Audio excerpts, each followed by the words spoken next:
¿Qué tal? Hola, soy Hola, Cintia Martínez y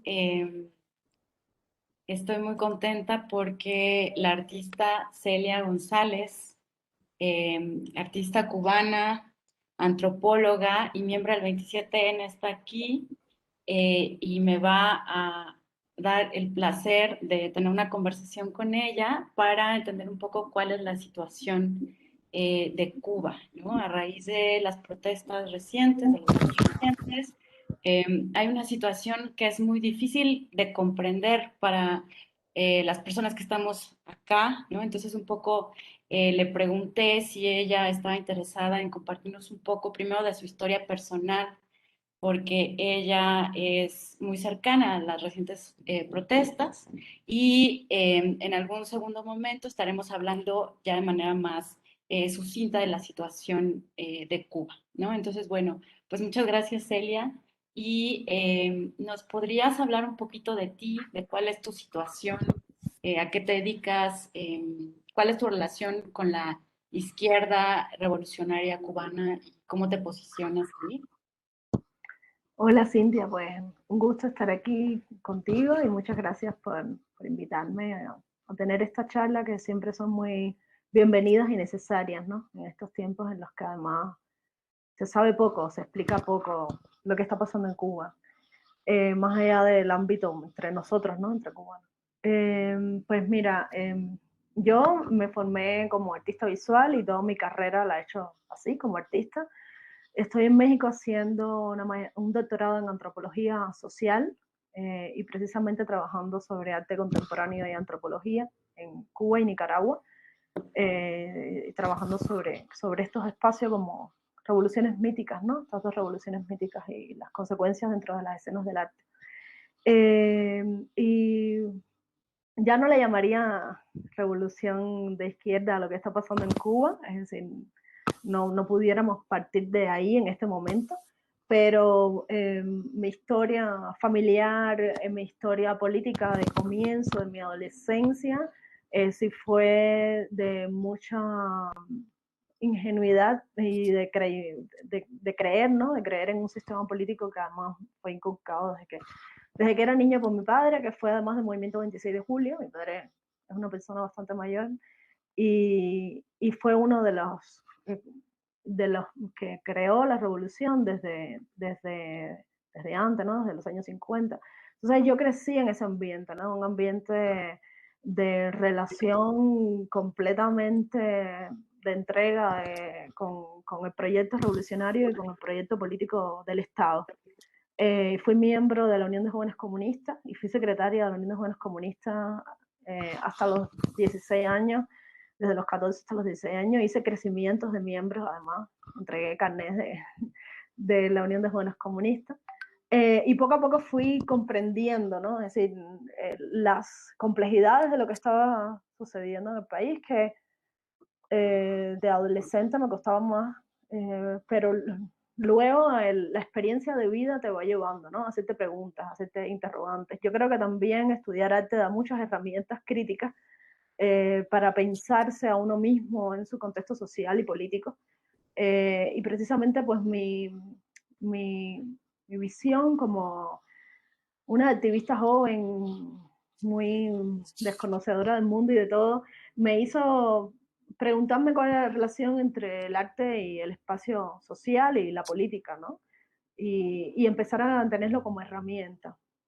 Y para mí fue muy interesante, pues, entender que la zona del arte, de hecho, era una zona de mínima autonomía, en principio, entre mis amigos, entre mis colegas, para empezar a hacer obras que fueran eh, el espacio de pregunta, ¿no? Sobre todo creo que en algún momento empezamos a cubrir mucho la falta de prensa independiente, es decir, una prensa ilegal. Entonces pues el arte de repente se convierte también en un espacio de contesta y de registro y de documento, ¿no? Para documentar qué sucede en un lugar que sientes que está cambiando constantemente. Eh, Además, en un momento en el que salió Fidel Castro de presidente, entró Raúl Castro y hubo muchas reformas, ¿no? Y nos preguntamos mucho sobre cuál iba a ser el futuro y cómo entender. estas reformas dentro de un propio partido comunista. Entonces, más o menos ese es como mi contexto de comienzo dentro de la política. En principio soy muy alineada con el Estado y luego pues muy crítica haciéndome preguntas, ¿no? sobre qué pasaba, cuál era la relación Estado-ciudadano. Claro, gracias. Hay una situación común con respecto a lo que nosotros hemos producido en México y en otros países con Cuba, ¿no? Que hemos producido como imaginario y que necesitamos confirmar, ¿no? Que nos hace o nos lleva de manera muy recurrente a pensar que el ser críticos con Cuba significa ser pro-yanquis o imperialistas, ¿no? Un poco desde un maniqueísmo creo que muy insuficiente para entender procesos como el que ustedes están viviendo, en el que en algún momento se señaló sobre Venezuela, ¿no? Estamos ante situaciones que requieren otro tipo de recursos que estén más allá de ese maniqueísmo. Y por eso quisiera preguntarte cuál es tu posición con respecto a Estados Unidos, si sientes, eh, más bien sí, o sea, justo para evitar ese maniqueísmo, quisiera que me dijeras eh, eh, qué postura tienes ante Estados Unidos. Yo quisiera que Cuba fuera una isla flotante y se pudiera ir del lado de Estados Unidos. Creo que eso nos hace muchísimo daño porque no nos ha dejado construirnos como país, ¿no? El discurso de la nación cubana comienza y sigue siendo a partir de los Estados Unidos, ¿no? Es decir, de estar o no estar, de la relación Estados Unidos-Cuba. De hecho, la relación Estados Unidos-Cuba es todo un tema dentro de las clases de historia en la escuela, ¿no? Entonces se sostiene en eso, se sostiene en anexarse, no anexarse, desde que somos república, y somos república hace 120 años. Es nada, es decir, es una historia, es un país, una nación nueva que se está entendiendo a sí misma, que ser cubano es nuevo, que es ser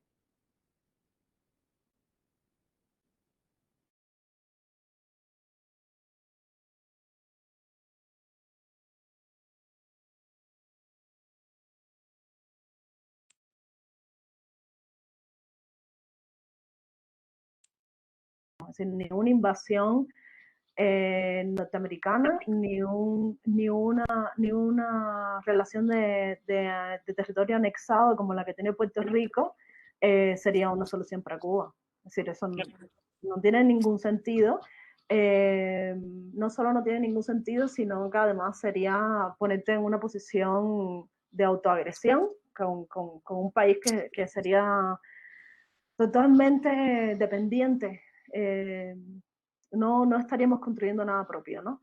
Lo que ha pasado en realidad es que tampoco hemos sido un país totalmente independiente en el sentido ideológico y económico, porque la revolución cubana comenzó en el año 59, ya se había ido Stalin de la Unión Soviética, estaba nacionalizándose el país y sacando las empresas norteamericanas, y había que escoger en medio de la Guerra Fría entre Estados Unidos y Rusia, ¿no? Así como un país pequeño como Cuba podía ser antisistema en medio de la Guerra Fría, ¿no?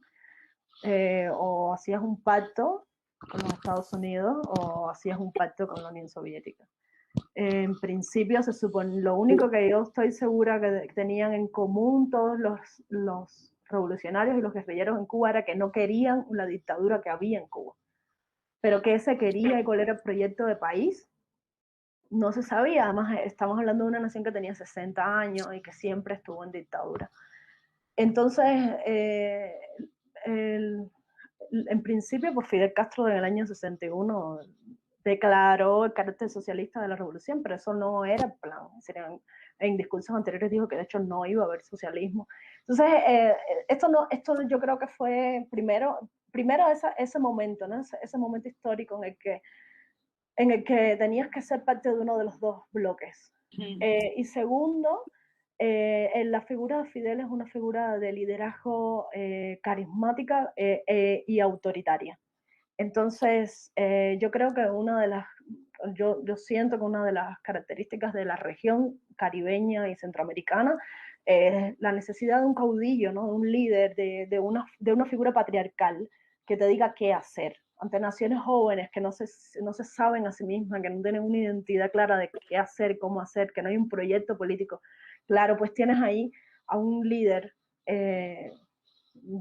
incluso atractivo, ¿no?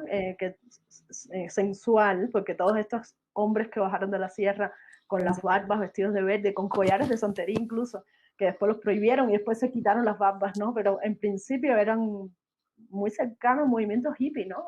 Fue como un inicio de una cosa muy antisistema, muy contracultural a nivel de imagen, y supieron utilizar esa imagen porque además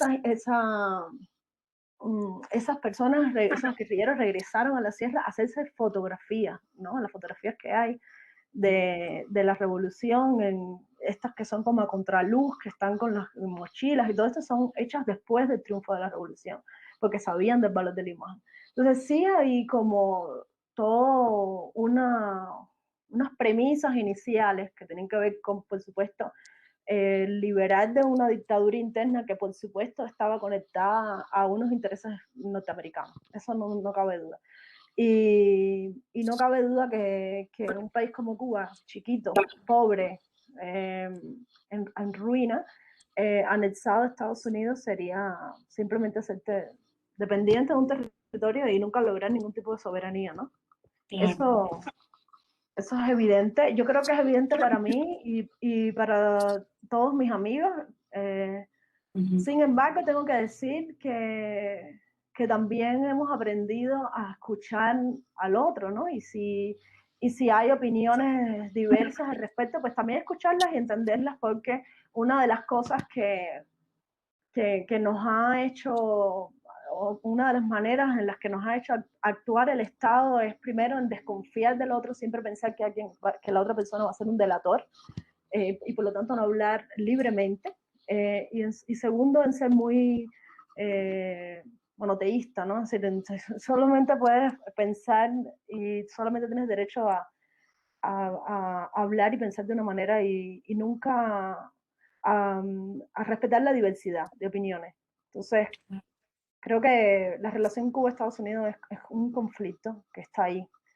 Pero bueno, mi posición, por supuesto, es que Estados Unidos no debería ni existir al lado de nosotros, pero lamentablemente estamos al lado, ¿no? Yo creo que lo mismo le pasa a México. México sería otro país si no tuviera la frontera con Estados Unidos. Claro, muchas gracias.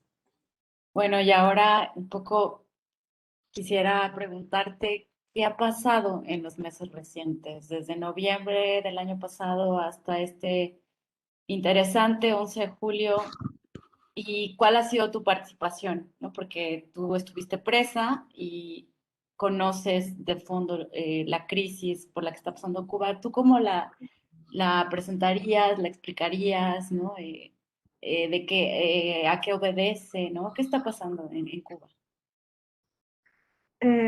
Yo creo que es algo que se puede explicar en corto a partir de noviembre de 2020 y en largo por décadas de malestar social, de represión política, que se han acumulado durante generaciones, ¿no? Y bueno, voy a empezar en corto para explicar un poco una cadena de hechos y luego a lo mejor como algunas ideas generales de esto más grande, ¿no? En noviembre de 2020, bueno, en realidad habría que empezar hablando del 2018, el Estado sacó un decreto que se llama Decreto Ley 349, que básicamente es una legalización de la censura a la escena del arte. En general, no solo artes visuales, música, cine, teatro, todo, ¿no? Que implementa que pueden ir inspectores a decidir qué obra se presenta y qué no, censores legales, ¿no? La censura en Cuba siempre ha existido, pero siempre ha existido de una forma arbitraria y no autorizada explícitamente, ¿no? Es algo que está ahí, tú sabes que está ahí, pero no se explicita. Pero ahora ya estaba explícita, estaba legalizada y tenía una cantidad de normas y de consecuencias, ¿no? Consecuencias que podían ser, por ejemplo, perder una propiedad en la que estás exponiendo si de repente haces una exposición en un espacio estatal o de comisión de obras, o podían pasar una serie de cosas, ¿no? O multas. Entonces, un grupo de artistas comenzamos, por supuesto, a protestar frente a este decreto. Y yo creo que es interesante decir que precisamente la escena del arte se convierte en una escena de movilidad civil porque a falta de otros espacios que deberían ocuparse de esto, ¿no? Es decir, si no hay prensa independiente, no hay asociaciones civiles independientes legales, no hay sindicatos independientes del Estado, no hay movimiento feminista independiente del Estado, es decir, no existe ningún tipo de asociación civil que es independiente del Estado, todas responden al Estado y todas tienen dentro miembros del Partido Comunista, gente de la seguridad del Estado. Eso está por descontado, ¿no? Por lo tanto, la sociedad civil en Cuba no existe, es una sociedad militarizada y estatalizada en todas sus dimensiones, desde el vecino, desde los estudiantes, de los pioneros. Yo fui pionera desde segundo grado, es decir, de los 7 años, y nosotras crecimos diciendo pioneros por el comunismo seremos como el Che por encima de nuestros intereses, todas las mañanas. Entonces, imagínate el nivel de ideologización, ¿no? Que puede sonar bonito a oídos extranjeros, pero en realidad implica un nivel de represión muy grande, porque que el niño que no quería hacer esto no podía ir a la escuela, tenías que hacerlo. No sé, es que sí, es así o es así, ¿no? O sea, es como es monolítico, ¿no? Es un sistema total, monolítico, cerrado, y por lo tanto la escena del arte se convierte en un pequeño espacio de autonomía, porque los artistas podemos producir, pensar fuera del espacio institucional, ¿no? Es decir, podemos hacer obras en nuestras casas. Y medianamente exhibirla, incluso fuera de un espacio estatal, aunque sea de forma precaria, aunque sea de forma pequeña, y eso se permite porque en definitiva es un espacio élite en el sentido de que no porque tengamos más o menos dinero, sino porque son espacios intelectuales de los que participa una pequeña parte de la población, entonces no trasciende. Entonces puedes dejar a un grupo de intelectuales que digan ciertas cosas con ciertas libertades en esos pequeños ámbitos, ¿no? Cuando se sale de esos pequeños ámbitos, empieza a ser un conflicto. Entonces, mientras nosotros estuvimos haciendo estas protestas directamente con los ministros, con los viceministros de Cultura, a puertas cerradas dentro de la institución, no hubo ningún problema. Tampoco fuimos escuchados porque no pasó nada. Es decir, hacíamos las reuniones, pero eso no trascendía, ¿no? Una de las argumentos más importantes eran estas leyes están en función del pueblo. Los artistas tienen que estar en función del pueblo y por lo tanto estas leyes están protegiendo al pueblo, ¿no? Pero cuando un grupo de artistas no graduados de escuelas de arte, porque otra cosa que establece esa ley es que solo pueden ser artistas los graduados de escuelas de arte. Los que no son graduados de escuelas de arte no pertenecen al registro de los creadores y por lo tanto no pueden exponer su obra ni son considerados artistas y por lo tanto pueden ser juzgados desde otro lugar por obras que, por ejemplo, tengan cierta posición política, ¿no? O sea, ya como un disentir, no, que no tiene que ver con el arte, sino que tiene que ver con, bueno, ser un preso político. Entonces, cuando entran un grupo de artistas que vienen desde ahí, que además son negros, de barrios pobres, que no han sido formados en la escuela, y que siempre han estado participando entre nosotros, pero que siempre han sufrido represión y que han sido invisibilizados, incluso por nosotros mismos en el sentido de que de alguna forma se naturaliza la violencia y se naturaliza que ciertas personas sean maltratadas y sean violentadas porque nos acostumbramos a que así sea. Y pensando, por ejemplo, también en las damas de blanco, que son madres y esposas de presos políticos, en su mayoría negras, que todo el tiempo, durante muchos años, han sido arrastradas por la policía y ninguno de nosotros nos hemos metido, que somos, en la mayoría, población blanqueada, que ha tenido la oportunidad de estudiar en las universidades porque aunque la universidad es gratis, llega al que puede ser sostenido por su familia para estudiar, no todo el mundo puede. Por lo tanto, entonces sí hay un fuerte matiz clasista y racista en todo lo que está pasando cuando estas personas se enfrentan al Estado pidiendo que la 349 no sea aprobado, entonces comienzan los conflictos. Porque eso es imperdonable. Imperdonable en principio porque parte de la retórica del Estado es que la gente de pueblo y la gente negra, la gente de barrio, tiene que ser agradecida con la revolución, tiene que estar agradecida con la revolución porque el Estado les da todo. Entonces hay un paternalismo en el que tú no llegas a más porque no te esfuerzas más y yo te doy más de lo que tú te mereces, ¿no? Y este es el lugar de relación entre pueblo negro, pobre y Estado. Entonces, cuando estos artistas en el 2000, en noviembre de 2020 empiezan una huelga de hambre, 7 de ellos, ya empieza a ponerse más tenso el asunto, porque además ya tienen mucha visibilidad porque, estoy hablando además de Movimiento San Isidro, que es un movimiento que surge a partir de la aprobación, de que se anuncia este decreto, ni siquiera se aprueba, se anuncia este decreto y luego se aprueba unos meses después, y este Movimiento San Isidro se crea en 2018 en el barrio San Isidro, que es un barrio negro, pobre, en una casa además, que es la casa de Luis Manuel Otero, que está preso en estos momentos, y que es una casa muy pobre, ¿no? Es una casa que no tiene absolutamente nada y que hace poco fue saqueada por la policía, además.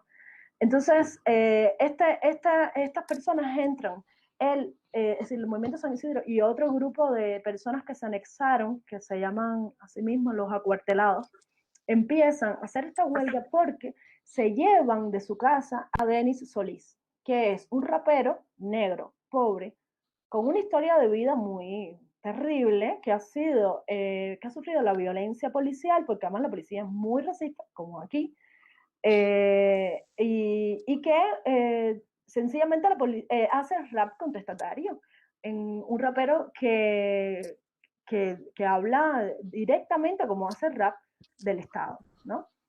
Y en contra del Estado. Entonces, pues este rapero es llevado de su casa por la policía. Es decir, la policía entra a su casa y se lo lleva. Y él firma como eso sucede, con su celular. ¿Me capturas el nombre del rapero, por favor? Denis No. Solís. Denis Solís. Entonces, toda la campaña de noviembre fue en función de la liberación de Denis Solís, que tuvo un juicio sumario y en menos de 72 horas fue juzgado a 8 meses de prisión por hacer absolutamente nada. Simplemente llegaron a su casa y se lo llevaron. Entonces, Denis Solís ni siquiera era una persona conocida en nuestro ámbito, ni por muchos de los que entraron en huelga. El problema no era Denis Solís, el problema era un síntoma. Es decir, si esto le puede pasar a Denis Solís, le puede pasar a cualquiera, ¿no? Y además los más... uno de los argumentos que nos daban los viceministros de Cultura era, pero ¿por qué ustedes protestan si ustedes como artistas graduados de escuelas de arte están protegidos, ¿no? De alguna forma, porque bueno, sí, pueden sufrir la censura, pero tenemos este diálogo, ¿no? Es decir, no pasa nada. Claro, niños blanquitos de graduados de escuela, te digo blanquitos o blanqueados, porque no necesariamente todos somos blancos, pero estamos blanqueados en nuestros privilegios, ¿no? Dentro del sistema. Pero nosotros le decimos, el problema no somos nosotros, el problema es que usted no puede dividir a la población y a la población que decide expresarse a través del arte entre los que pueden hacerlo y los que van a terminar presos. Y exactamente eso fue lo que sucedió en noviembre. Apresaron a este joven. Además en juicio sumario, que es lo que se está haciendo en estos momentos, ¿no? Haciendo juicio sumario sin derecho a abogado. Por supuesto, bueno, pasó que estuvieron en huelga de 7 8 días, la mitad de los acuartelados, una parte no estaba en huelga, estaban haciendo muchísimas directas todo el tiempo explicando qué pasaba. Hubo mucha repercusión, fuera de Cuba incluso, y en algún momento intervinieron dentro del recinto, que era la casa de Luis Manuel Otero. Quitaron internet porque una cosa importante es que en Cuba solamente de Texas provee de Internet y ETEXA es una empresa del Estado. Por lo tanto, cuando quieren pueden hacer apagón de Internet. Quitan Internet, cuando quitan Internet sabes que algo está pasando, pues se llevaron a todas las personas que estaban en huelga de hambre y las fueron de manera violenta. Entraron vestidos de médicos porque decían que era por el COVID. Se llevaron a las personas y las fueron dejando en sus casas. Dejarlas en sus casas no implica, porque otra cosa importante de la represión en Cuba es que evitan la imagen de Chile, de Nicaragua, ¿no? De los desaparecidos, de los muertos, de la gente con el pedazo que le falta de la sangre. Esa imagen está muy clara que no se puede tener. No se puede tener la imagen de copiado por la policía. Claro, ahora el 11 de julio ya eso cambió, pero en principio esa es la imagen que hay que evitar. Por lo tanto, primero lo que haces es quitar internet para que no vean esas imágenes. Segundo, cuando tú golpeas a una persona, no la golpeas nunca en la cara, a menos que sea alguien muy estigmatizado, que ya la hayan golpeado tanto, o hayan pasado tantas cosas que no importa. Pero a mí, por ejemplo, siempre me golpearon alrededor de las costillas. No, tienen que hacerte cosas que no sean, que no dejen evidencia, que no dejen marcas, ¿no? Eso es importante. Y la otra cosa es evitar que ciertas figuras que se ven de forma positiva, en mujeres, sobre todo mujeres blancas, intelectuales, que se expresan bien, que son lindas, eso es importante, que son carismáticas, no son encarceladas, porque, bueno, porque eso implica una campaña. Y todo el que sea mediático tiene como resguardo esto porque al Estado no le conviene. Entonces, ¿qué pasa? Pues las dejas en la casa y le pones una patrulla de policía afuera y no puedes salir de su casa. Es lo mismo. Además, te ahorras la comida y te ahorras el sistema penitenciario pagando por la vida de una persona, ¿no? Sencillamente están en prisión domiciliaria arbitraria, porque nunca hay una orden de prisión domiciliaria. Y eso fue lo que pasó con todas las personas que estaban dentro de la sede del Movimiento San Isidro. Les llevaron a sus casas, le pusieron una patrulla afuera y esas personas estuvieron de un medio mes o más sin poder salir de la casa. Eso pasó el 26 de noviembre.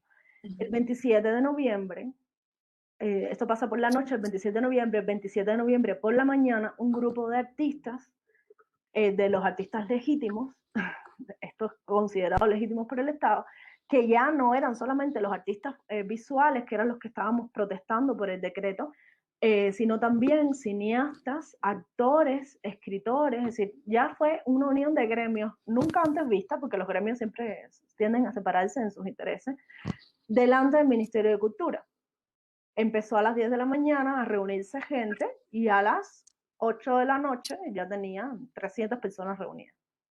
El Ministerio de Cultura no tomó en cuenta la capacidad de convocatoria de un acto de violencia tan grande como llevarse a estos artistas ilegítimos del Movimiento San Isidro, porque pensaron y creyeron que esta división iba a seguir funcionando. Y una de las cosas que yo creo que la gente de mi generación y más jóvenes que yo han ganado es en conciencia civil, en entender que ese artista negro no graduado en una escuela de arte, Denis Solís, un rapero que a lo mejor tiene falta de ortografía, tiene tanto derecho como yo, derechos cívicos a expresarse y a ser libre y a decir lo que quiera decir.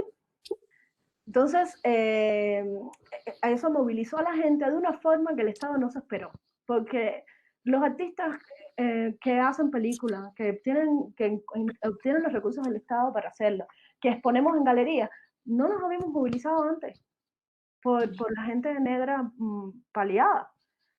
Entonces, esto, claro, ahí dentro del movimiento había gente muy diversa, ¿no? Había una poeta, Catherine Bisquet, estaba Amelie Ramos, que es historiadora del arte, que está aquí en México ahora haciendo un doctorado. Es decir, había una diversidad de personas que también hizo que la gente estuviera al tanto y atento de lo que sucedía ahí adentro, ¿no?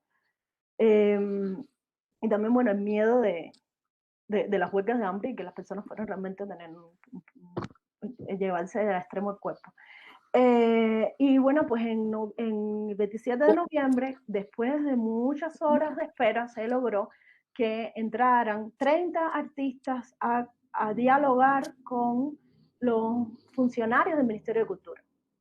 Esa noche quitaron la luz, yo no estaba ahí, yo estaba aquí en México, quitaron la luz en pública y la luz dentro del Ministerio de Cultura. Esa reunión se dio sin electricidad, para intentar sofocar a la gente en la calle, es decir, infiltrados, ¿no? Gente de la seguridad del Estado que hiciera que se pusiera violento el contexto. No lograron, es decir, la gente mantuvo la calma a pesar de las provocaciones de gente que era evidentemente policías vestidos de civil. También empezaron a haber muchas policías, boinas negras, que son ya como las fuerzas especiales, alrededor, las calles, todo se llenó, y empezaron a evitar que llegaran más jóvenes, la mayoría gente joven, la verdad, que se empezaron a sumar. Entonces empezaron a gasear a las personas también.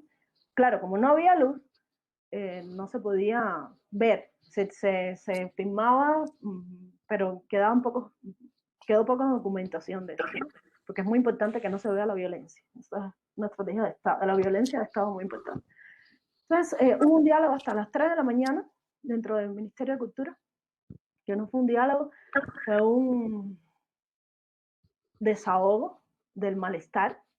Ahí entraron por gremios representantes de cine, de teatro, actores, periodistas independientes. Eso molestó mucho al Estado, porque el periodismo independiente es ilegal, totalmente. Entonces, eso sucedió, y una de las cosas que se pidió, bueno, se pidieron tres cosas. Una, que se continuara el diálogo, que no se quedara ahí. Que por favor se escucharan, que los escucharan.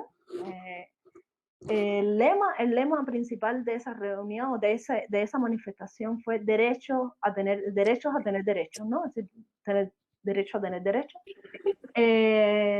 Otra cosa que se pidió fue que la gente llegara segura a sus casas, que no metieran preso a nadie. En Cuba no está prohibido, pero no está legalizada hacer manifestaciones. Es decir, según la Constitución nos podemos manifestar, pero no hay ninguna ley que los regule.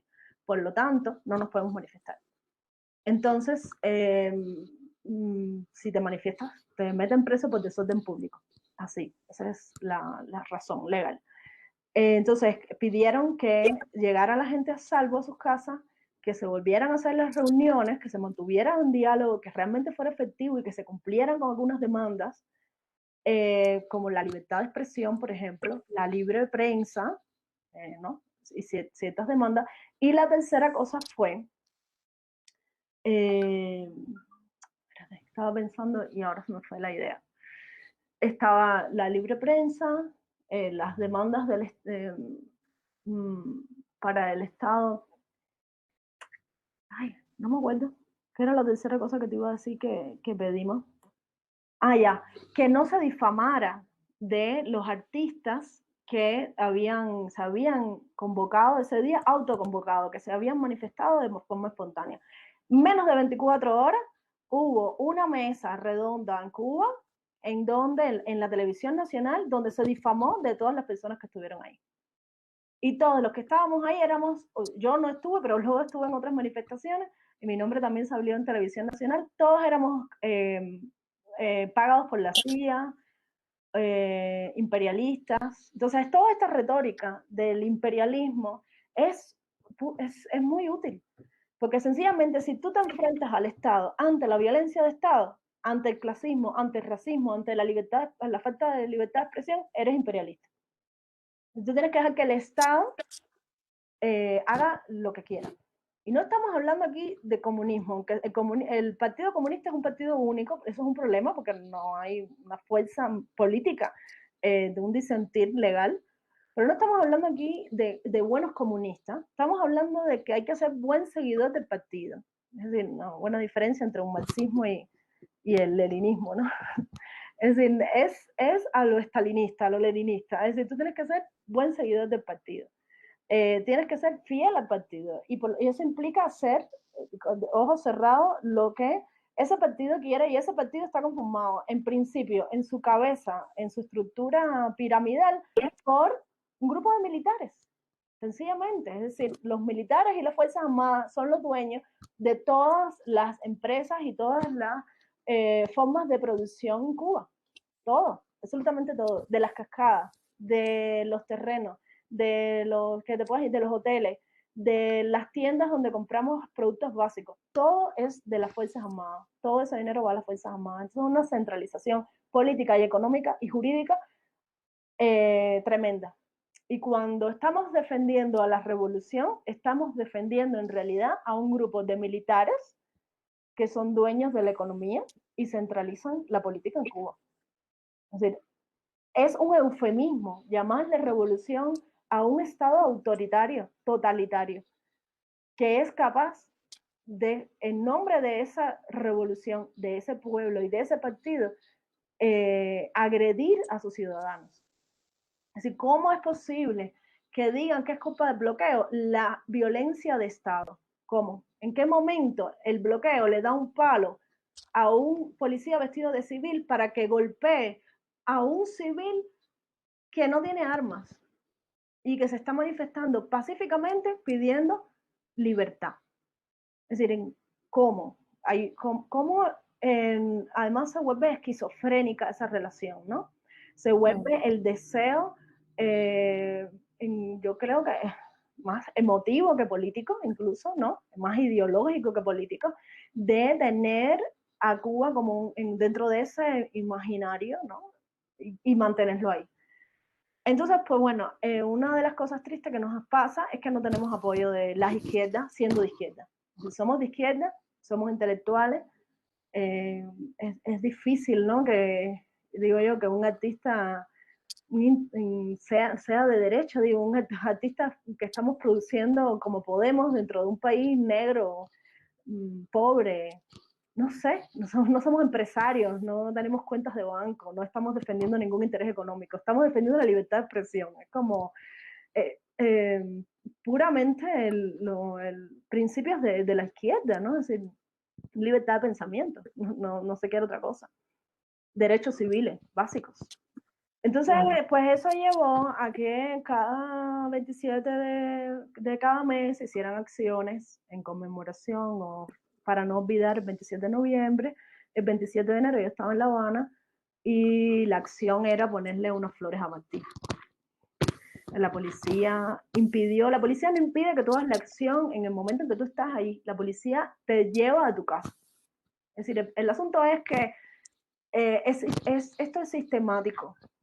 La represión, la vigilancia y las formas de impedimento de la manifestación son sistemáticas y son muy calculadas. Ya tú sabes que esto va a suceder a través de las redes sociales o incluso porque los teléfonos están metidos dentro de nuestras aplicaciones, o porque le cogieron el teléfono a alguien y le cogieron toda la información, porque eso lo pasa. Cada vez que la policía te agarra el teléfono, te agarra toda tu información y te lo vacía. Entonces ellos saben qué es lo que vamos a hacer, ellos van a casa de esta persona, cuando va a salir de su casa se la llevan. Es decir, no es que tú llegues y te manifiestes, y es que no se dan las manifestaciones, no llegan a hacerse. Eso pasó el 27 de enero, yo no estaba en esa primer momento de represión en la mañana, pero empezaron a llevarse personas y nos reunimos otra vez frente al Ministerio de Cultura.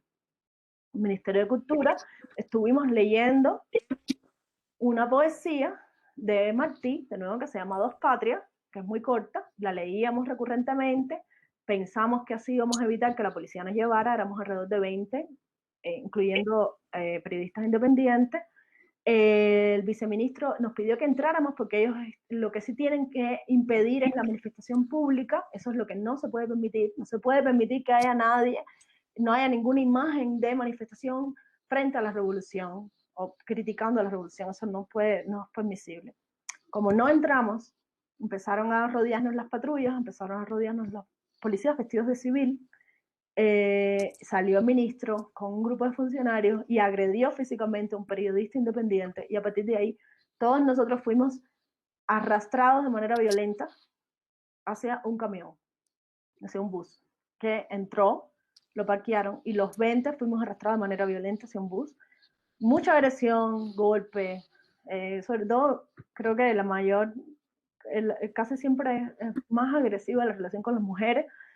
Las mujeres son más reprimidas, las mujeres madres son más reprimidas todavía porque tienen además a los hijos para amenazar. Y estuvimos en la estación de policía incomunicados hasta la noche, sí, alrededor de 6 o 7 horas. 6 o 7 horas en los que cogieron nuestros teléfonos, los vaciaron completamente, nos interrogaron, nos levantaron actas de advertencia. Es decir, yo escribí un texto que está en Hipermedia que se llama Desamparo, en el que era muy gracioso. En el interrogatorio nos decían que no estábamos detenidos, pero nos pedían que firmáramos un acta de detención. Pero negaban todo el tiempo habernos golpeado, que estuviéramos detenidos, que estuviéramos desaparecidos, secuestrados. Es decir, todo eso estaba en negación.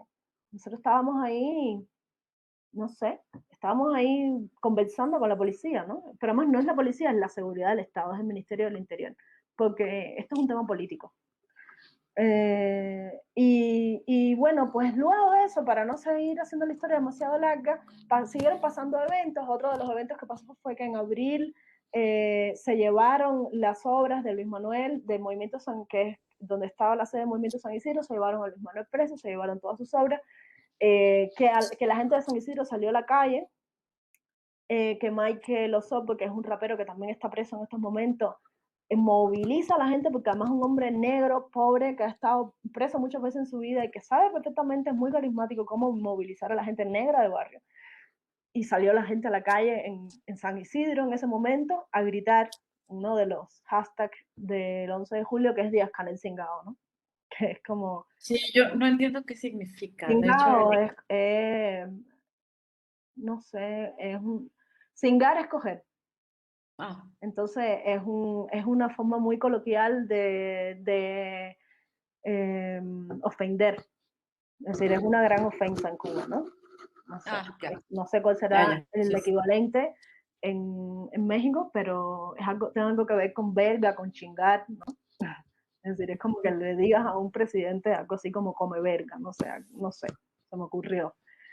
Entonces, pues la gente empezó a gritar estas cosas, empezó a levantarse. Ese día, en ese momento, exactamente no pasó nada, pero luego están los videos y luego va la policía directamente a tu casa y se lleva a las personas en silencio. Y así fue lo que pasó también con Michael, se lo llevaron en silencio, le quitan los datos, porque en Cuba no existe Wi-Fi, solamente hay datos y es carísimo, pero te desconectan tu teléfono de los datos, no tienes servicio durante mucho tiempo, no puedes reportarte y te llevan. Es un estado de terror, sencillamente.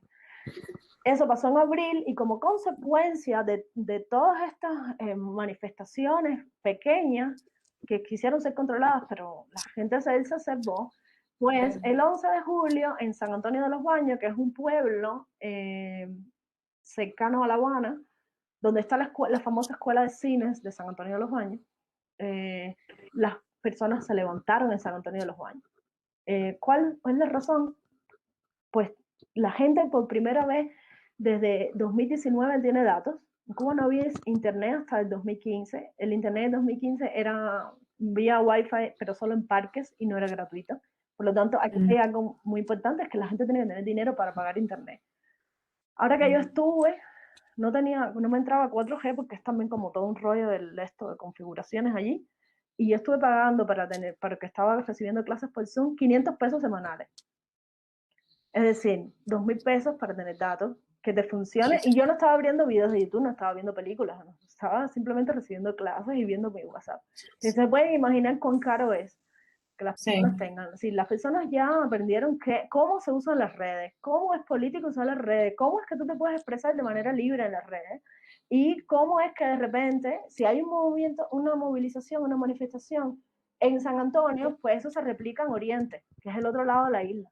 Y eso fue lo que pasó, y se levantó el país, pero se levantó el país en los barrios más pobres, donde las personas están, que ya, es decir, en enero hubo una reunificación de monedas, porque habían dos monedas, moneda fuerte y una moneda débil, el peso cubano y el CUC, que es una moneda libremente convertible. Cuando entras divisa dura, recoges la divisa dura y te dan esta moneda que no tiene valor, solamente dentro del país.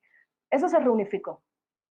Por ejemplo, el precio del bus, que costaba 40 centavos en pesos, empezó a costar 2 pesos. El arroz, una inflación que el arroz que costaba 3 pesos comenzó a costar 50 pesos la libra, es medio kilo. Y a eso únale un desabastecimiento terrible que hace que los productos solamente estén en unas tiendas en las que solamente puedes comprar con tarjetas magnéticas, en las que solamente puede haber dólares que tu familia te pone desde afuera. Wow. Y que tú no puedes sacar en un cajero. Es solamente para comprar en esas tiendas. Y además tienes que pasarte horas, 5 o 6 horas, fuera de la tienda para comprar aceite. Otra cola para comprar pollo. Otra cola para comprar detergente. Productos básicos, básicos, básicos. No estamos hablando de que yo quiero un queso blanco, leche. No, no, no, no. No, no. Detergente, aceite, pollo. Ya, si no pienses en más. Más no hay. Y lo haces así o lo compras revendido. Y si ya te está saliendo caro comprarlo en la tienda con tarjeta magnética, imagínate cuánto te puede salir comprarlo revendido. Entonces esa es la situación económica. Pero es que yo no creo que la movilización haya sido simplemente por una situación económica extremadamente precaria. Es también una conciencia política y cívica. Las personas no entienden y no quieren entender por qué la policía es violenta con los ciudadanos. ¿Por qué un hombre negro tiene que sentir miedo en la calle? De la policía, ¿no? Es decir, yo he revisado algunas entrevistas y siempre la hipótesis, ¿no? Esto que te comentaba antes va por el lado de que la crisis sanitaria, ¿no? En general la crisis ante la pandemia y el bloqueo, ¿no? Y todo esto. Pero claro, lo que tú dices es un punto muy importante. Hay que pensar en la toma de conciencia cívica que sí se está gestando en estos momentos y hay que enunciarlo, ¿no? Y pensar qué hay detrás de todo ello. Entonces, que tú nos cuentes eh, cómo han interactuado, ¿no? Y cuál ha sido el papel de los artistas, ustedes, ¿no? Como dices, blanqueados, como estos raperos, ¿no? Que como dices, llaman y mueven masas, me parece que es un elemento que usualmente no se menciona, pero que es bien importante. Entonces, bueno, perdón, te interrumpí. No, yo creo que eso es muy, yo creo, pensando, por ejemplo, en el tema del bloqueo. A ver, el bloqueo existe desde los años 60 y el país ha seguido siendo administrado independientemente del bloqueo. Hay lugares donde comprar, hay mercados donde comprar, se le compra a los Estados Unidos, por ejemplo, todo el pollo que se consume en Cuba. ¿No? Es decir, no es que no haya relación económica con Estados Unidos o con la región o con Brasil o con China o con Venezuela, o con, se compran productos. El bloqueo no implica un cierre de fronteras. Yo, por ejemplo, en los años 90 en Cuba había de todo. Simplemente mi familia no tenía dinero para comprarlo, porque había una crisis económica terrible. Pero a finales de los años 90, cuando se despenalizó el dólar, las tiendas que eran solamente para diplomáticos, porque es un país elitista en el que los militares han sido la élite siempre. Las tiendas que eran solamente para diplomáticos se abrieron y estaban totalmente abastecidas. Y durante los 2000, pues empezó a haber ciertos abastecimientos en las tiendas y yo te puedo decir que hace 10 años, en 2011, en Cuba se podía comer. Te podías tomar una cerveza, te podías tomar una tucola, que la Coca-Cola cubana se llama tucola, porque la Coca-Cola no entra, o hay muy poca, ¿no? Y me da gracia porque aquí yo sé que tucola es otra cosa. Entonces, es decir, había cierto, es decir, no, mi punto es, el bloqueo siempre ha estado ahí y ha habido mercado, ¿no? Lo que sí hace el Estado es cerrar todas las posibilidades, por ejemplo, de importación independiente del Estado. Es decir, el Estado es el único, y cuando digo el Estado digo las Fuerzas Armadas, y digo los militares, y digo una élite familiar. Esos son los únicos que pueden importar productos al país. Si ellos dejaran que empresas privadas de cubanos, vamos a hablar de cubanos, no estamos hablando de ni de Estados Unidos, ni de, no, cubanos, crea una empresa privada pequeña de importación, se acabó el bloqueo para esa empresa. Porque el bloqueo es para el Estado, para los militares, no para la empresa independiente.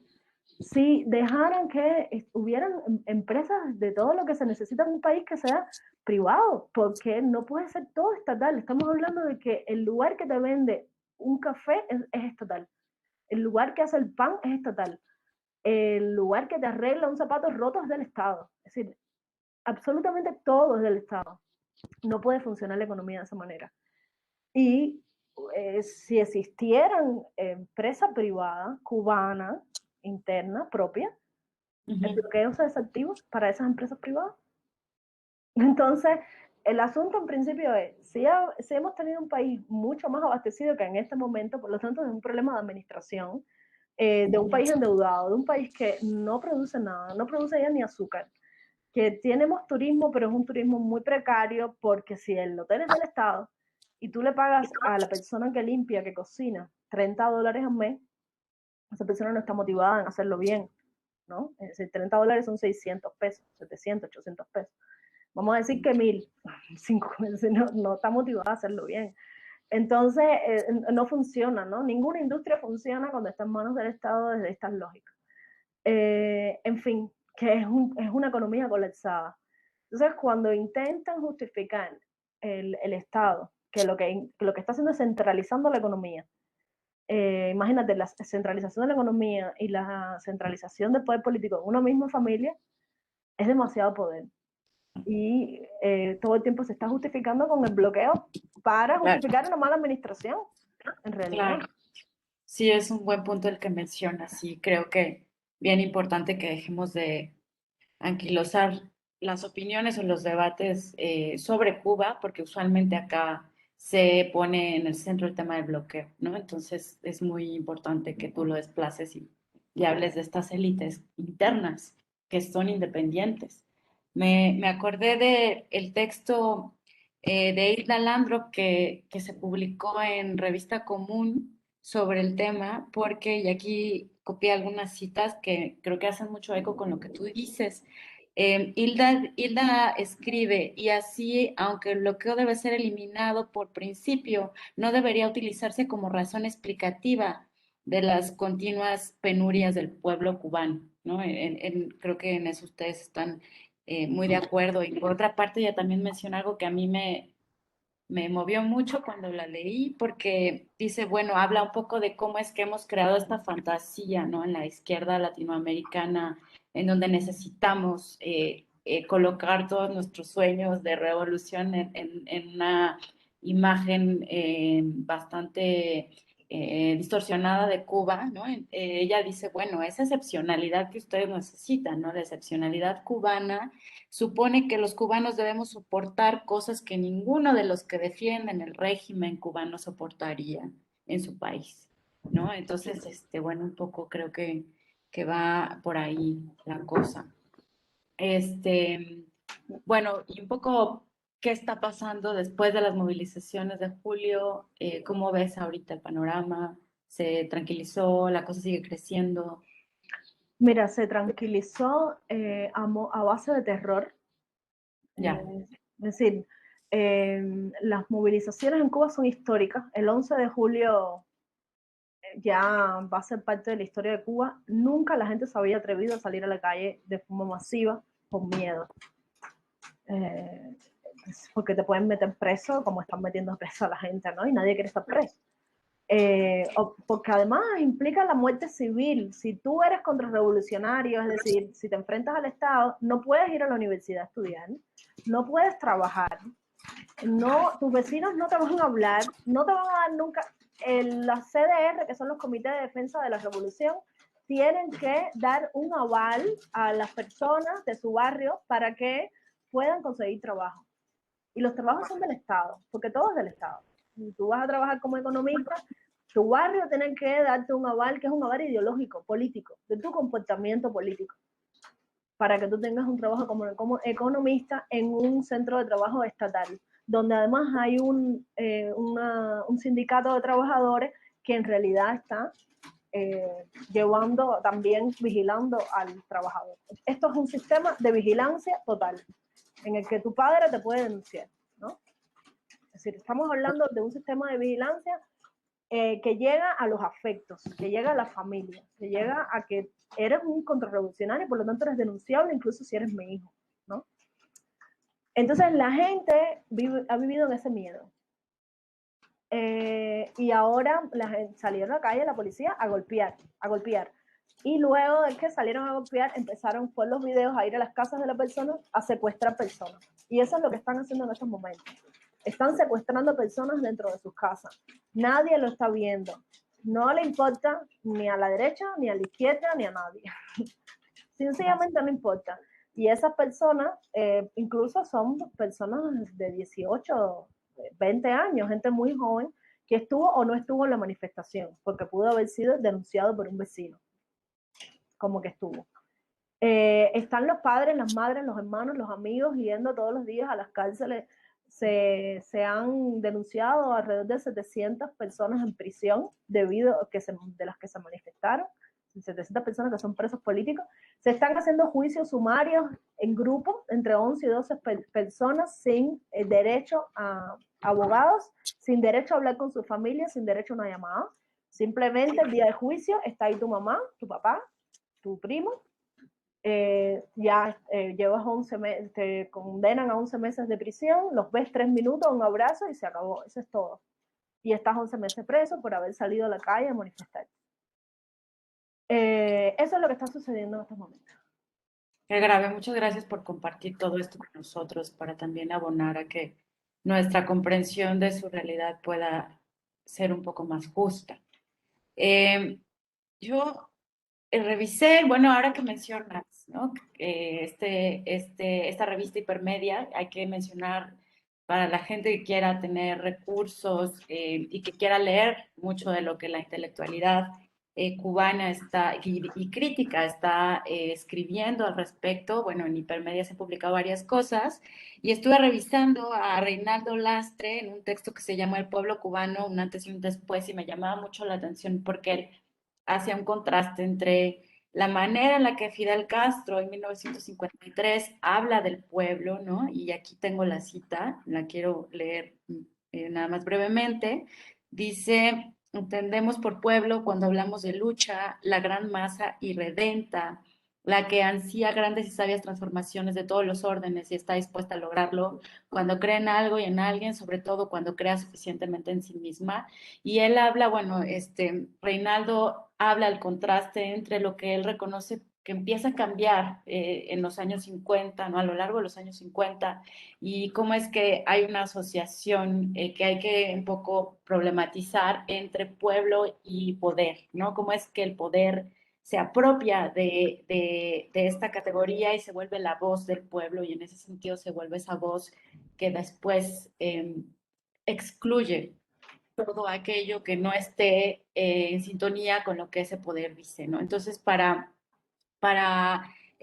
Lastre, este autor, es muy interesante, digamos, este cambio, ¿no? Y entonces él, eh, eh, aquí, bueno, voy a citar otra parte de su texto, dice, en los años 50 el poder y el pueblo se identificaban en lugares diferentes, pero la lengua que nacía luego de 1959 lo sintetizó para luego combatir cualquier tipo de discurso alternativo o reprimir los intentos de ruptura en la realidad, ¿no? Y entonces lo que vemos ahora es que se está pensando en los individuos disidentes como aquello que está en otro lugar que no es el que se localiza como pueblo, y ahí entran y se les achaca a esos disidentes actos delictivos, contrarrevolucionarios, deshonestidad, vagancia, etcétera, ¿no? Y tiene mucho que ver con lo que Díaz-Canel decía justo en las movilizaciones de julio y el llamado que hacía también al enfrentamiento entre ciudadanos, ¿no? Entonces, bueno, no sé si quisieras ahí agregar algo, algún comentario.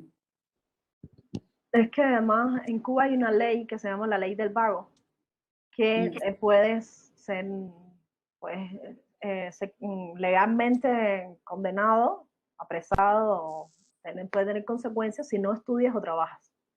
Tienes que demostrar que estudias o trabajas, pero no puedes. Entonces, por eso, este es uno de los insultos, ¿no? Al que disidente, es decir, no trabaja, es un vago, ¿no? Es alguien que no está aportando.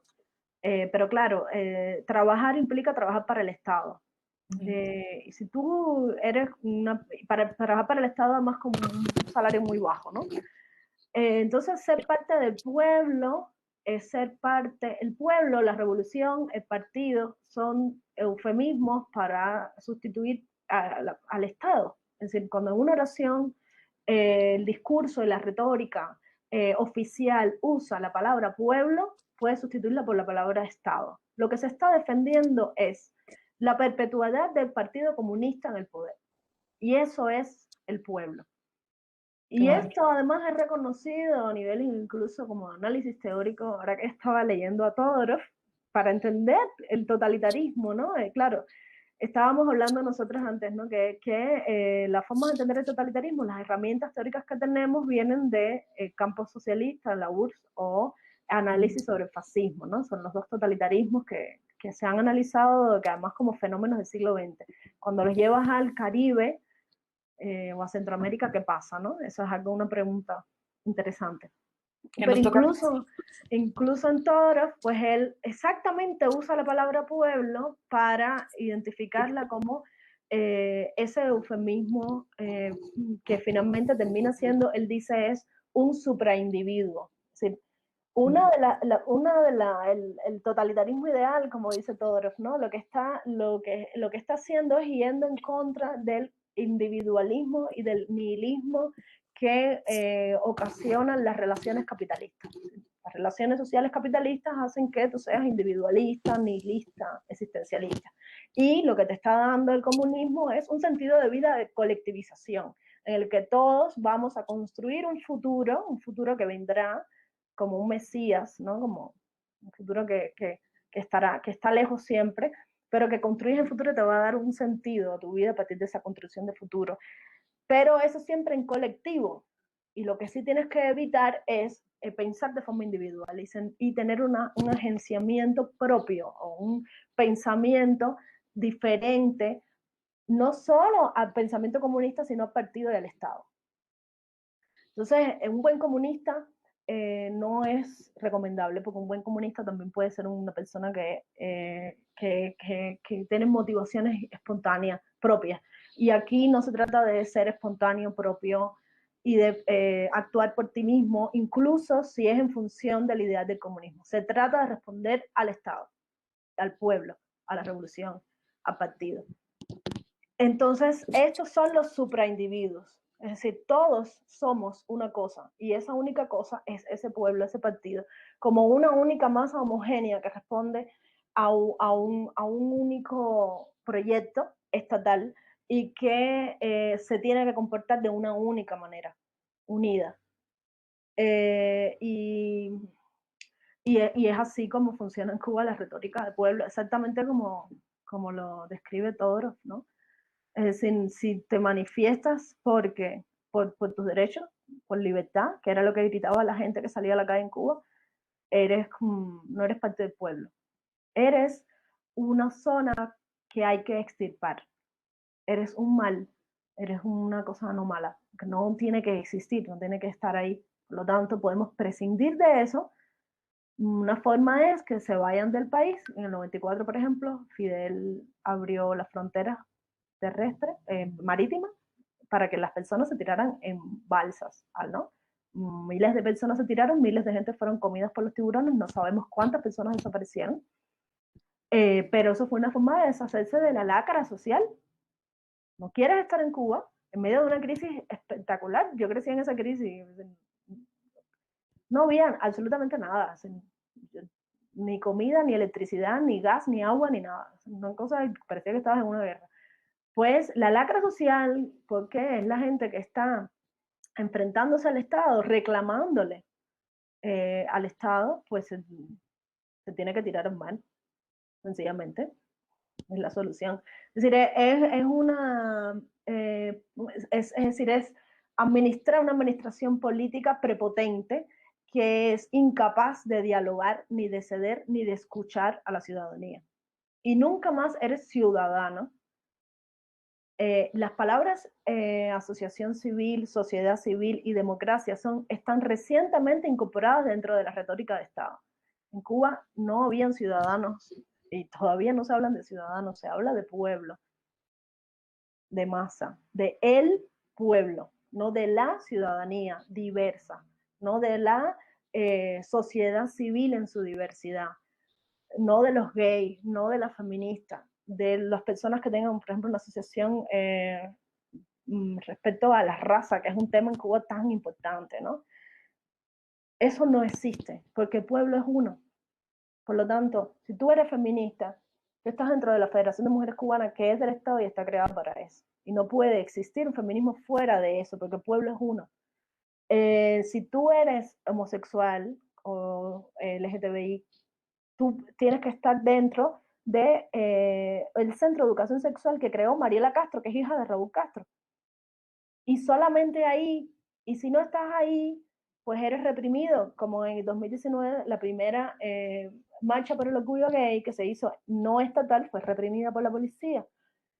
Y así funciona, tienes que estar siempre dentro de un sistema cerrado. Y dentro de ese sistema cerrado es que existes, fuera de ahí no existes. Gracias, qué fuerte lo que dices, sí, sobre el tema de explorar el totalitarismo contemporáneo y sobre todo cómo se da en América Latina. Es muy interesante ahondar en esta sustitución, ¿no? De la ciudadanía por el pueblo, que también tiene que ver mucho con los discursos de izquierda, no solo en Cuba, sino en diferentes países de América Latina, ¿no? Eso me llama la atención. Y bueno, por último, ya mencionaste cuál es la situación con el feminismo, pero no sé si quisieras ahondar qué ha pasado con, me imagino que también acompañado de estas movilizaciones han alzado la voz chicas, artistas que ya simpatizan con el movimiento feminista que hace un movimiento a nivel mundial. ¿Qué ha pasado con este tema? Te comentaba que te voy a pasar los links de 2 ciclos de entrevistas que hicimos en paneles a feministas cubanas que en su mayoría han tenido que emigrar porque han tratado de hacer proyectos dentro del país y han sido perseguidas o desarticuladas, ¿no?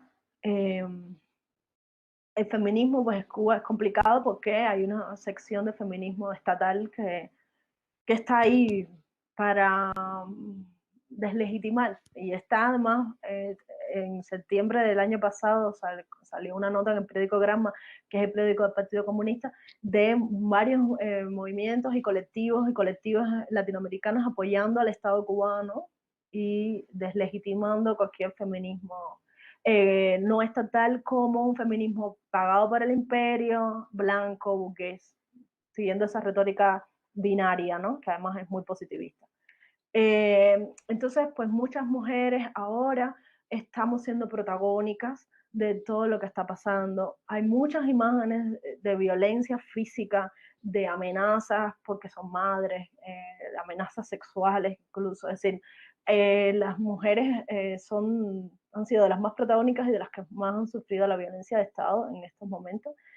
Hay una abogada en Cubalex que está llevando todos estos casos de maltrato específicamente hacia las mujeres. Después también te puedo compartir el link y se ve claramente cómo, a pesar de que incluso pueden haber más manifestantes hombres, las mujeres sufren más agresión. Y por otro lado, pues yo creo que es un tema relativamente nuevo para Cuba, porque aunque América Latina lleva ya, no sé, 6, 7 años en euforia con el feminismo, formándose y amándose, haciendo cosas extremadamente políticas, yo creo que las más radicales de lo que ha pasado en el continente en los últimos años.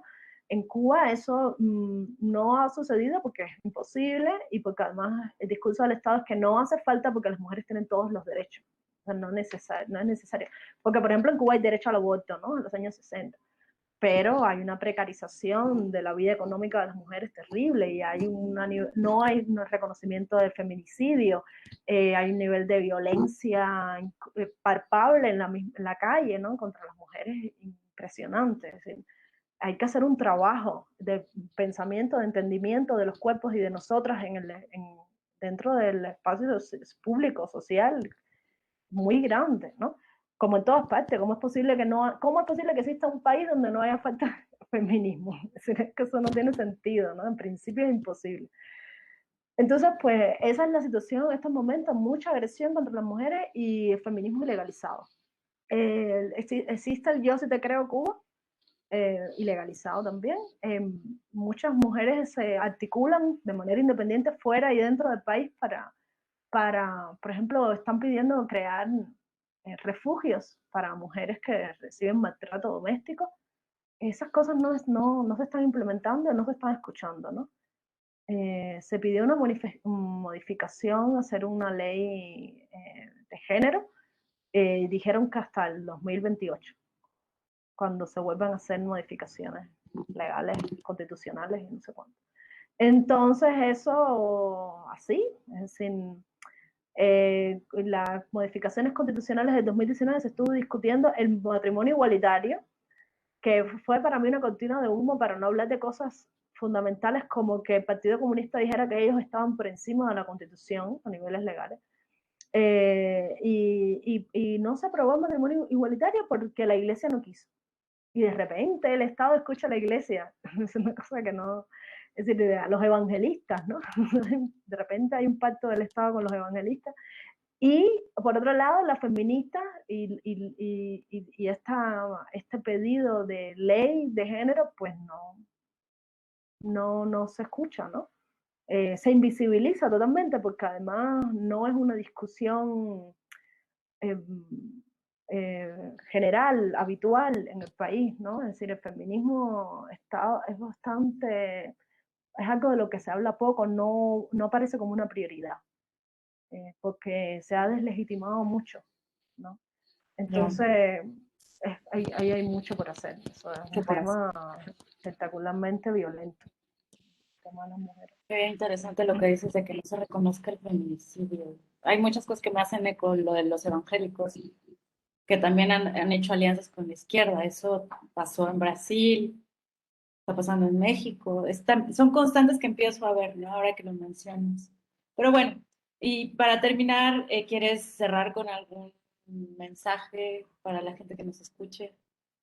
Bueno, yo creo que son en su mayoría jóvenes, personas jóvenes, pues espero que sea una generación de mexicanos o de latinoamericanos que empiecen a ver con otros ojos a Cuba.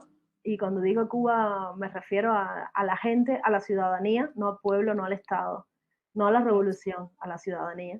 Y que se empieza y que empieza a haber empatía, ¿no? Empatía con esa gente que es la que está ahora con muy pocas libertades cívicas y con una situación económica muy precaria. Es decir, difícil de comprender los niveles de precarización en los que se está viviendo. Entonces, bueno, empatía, ¿no? Con la gente, sobre todo. Muchas gracias, Celia, por todo esto.